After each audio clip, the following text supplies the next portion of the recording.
Good morning, everybody. Welcome to today's Reading the Red. This wonderful, sunny, actually, a bit chilly Monday morning. We're looking at Matthew today, 25 and verse 24. Now the one who had received the 1 talent also came up and said, Master, I know you to be a hard man, reaping where you did not sow and gathering where you did not scatter seed. So, this same one who had received 1 talent had the confidence to come up to the master and approach him on his return.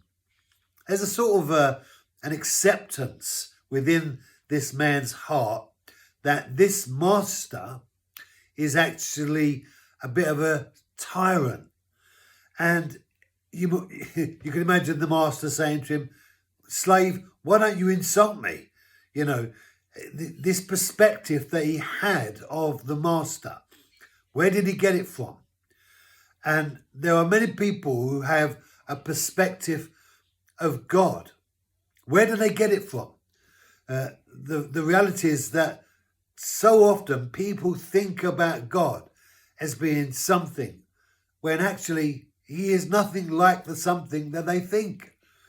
And where can we get an understanding as regards to who God is and what God is like?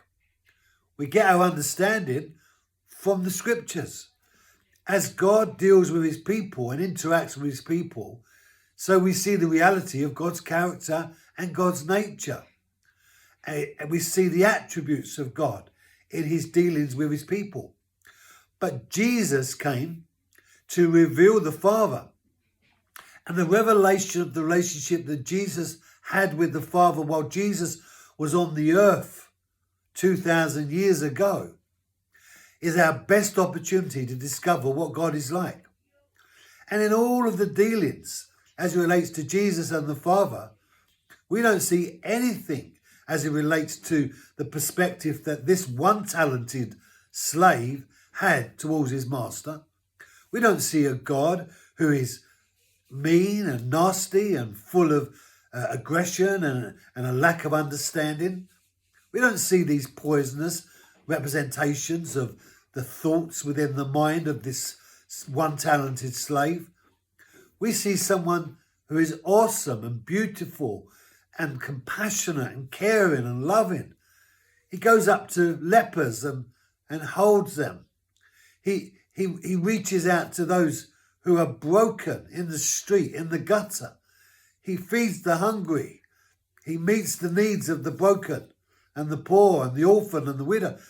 We don't see these characteristics in Jesus and his relationship with God.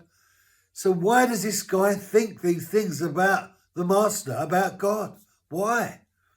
It's because he's believed lies. And the lies that we believe become for us our enemies. They're power encounters over us, curses over us. I wonder how many things that you think about God that are just not true. And the enemy is using those lies to deceive you and empower himself over your life. We need to get into the scriptures to discover God. And going to the Gospels is a way we can do that. Thank you for joining me. Be blessed. Have a great day. And I'll see you tomorrow.